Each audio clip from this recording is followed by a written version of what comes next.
And Jacinta Nampijinpa Price, the Shadow Minister for Defence Industry, joins me now from Darwin.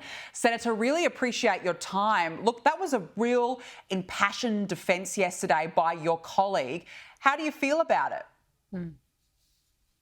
Oh, I was blown away. I just felt very honoured that our leader in the Senate is someone who is of conviction and who would stand up in such a situation. I think that Michaelia, I mean, we've all sat there and listened to Senator Wong and her pontification over and over. I mean, she talks about decency and respect, but does not really afford that decency or respect to Indigenous people if we're conservative. And she just thinks that Indigenous people, or as she calls us, First Nations people, should be viewed through the lens of leftist ideologues. And so, look, I'm very grateful to have a leader such as Michaelia who stood up so passionately in my defence. I was very heartened. Well, I mean, I guess it represents a bigger narrative, and you made those brilliant comments yesterday in the Senate. And I will say that Michaelia Cash also made a good point about this again today. She said that it is the left who keep pushing this welcome to country narrative. This is what she said. The virtue signalling needs to end. The left need to understand a person who holds an opinion that is different to theirs, and in particular, someone like Senator Jacinta Nampijinpa Price, who, yes, she does, have strongly held views about the acknowledgement and the welcome to country issue. Those views are based on lived experience each day. Her view is as valid as anybody else. Labor and the Greens now run Australia. But that does not mean that the quiet Australians' views cannot be represented in a respectful manner. I mean, is she right? Because it just seems like every time this debate is talked about, you get labelled a racist, you get labelled a bigot, and the left keep pushing this agenda. Yeah, that's exactly right. I mean, just as Senator Hanson pointed out, we held a referendum. 60% of Australians don't want this racial division. We're being accused of being racially divisive, but the minute you put one group of people on a pedestal or treat them differently to everybody else, that there is exactly what division is. And viewing a group of people on racial heritage in a particular way and treating us in that way is what I would regard as racist. There are many Aboriginal people, people of Aboriginal descent in this country who are amongst the quiet Australians and are also very over the virtue signalling. It's patronising to many of us.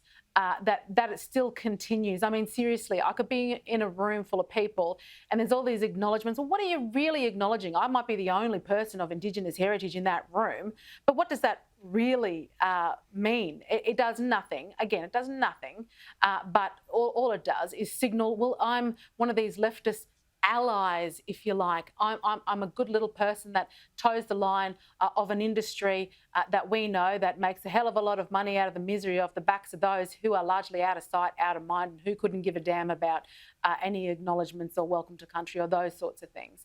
And it's a reinvention. It's a reinvention. It's not traditional culture, which disregards real culture, traditional culture.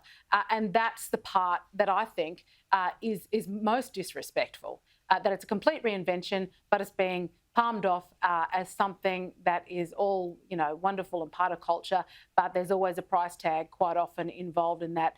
Let me ask you, we weren't taking money for any kind of cultural activity before there was settlement in this country. Well, I just think you're spot on. And even I noticed all the new Labor MPs, when they were making their maiden speeches in Parliament, every single one of them got up and the first thing that they did was an acknowledgement of country. And you've got to wonder, why are you doing it? Do they even know why that they were doing it? I agree with you. I think it's so trivialised.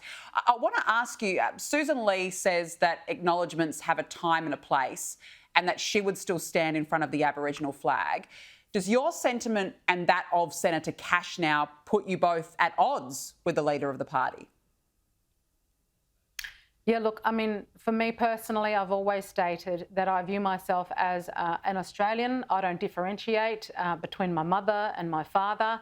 I don't like the fact that at the opening of Parliament, we've got running at the front of Parliament are the Indigenous flag, the Torres Strait Island flag and the Australian flag. I just think on a global scale, we look confused as a country. Are we three groups of people? Are we one person? Are we one people in this country?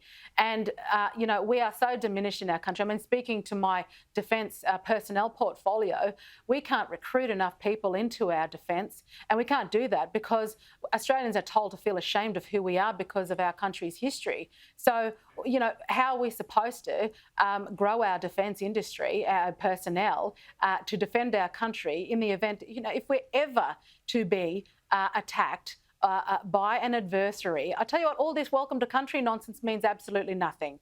All these acknowledgements to country means nothing. For those who would seek to do us harm, they wouldn't care less about any of that. But we are so confused as a country that we wouldn't be able to pull together to defend our nation. And that is of deep concern.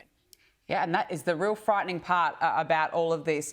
I just want to ask you quickly about defence. The UK and Australia have deepened the AUKUS submarine pact with a 50-year treaty signed today. Senator, what's your understanding of what this means for Australia, but also at a time, of course, when the US is reviewing the agreement?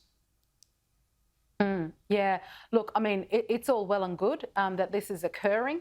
It's a good step in a direction toward ensuring that we secure AUKUS, certainly with the UK. But again, our Prime Minister has failed to have a face-to-face meeting with one of the world's largest global leaders. And as a result, we still don't know exactly what our alliance looks like with the US at the moment, a long-standing alliance. Our experts are telling us that we should be working closely, being proactive with the US, that we should be issuing a new direction statement signalling to the US that it would be wonderful for them to be here to strengthen our alliance, to strengthen AUKUS, to strengthen their presence in Northern Australia with our northern bases, particularly during these geopolitical circumstances that we're faced with. I mean, I don't know what the Prime Minister is doing, why he keeps dropping this ball, but in terms of our strategic partnership with the US, it is well overdue and it's required yesterday. Not today, not even tomorrow. It's required immediately. That's what we need. Yeah, absolutely. Jacinta Nampijinpa Price, good to catch up. Really appreciate your time. Thank you so much for joining me on the show.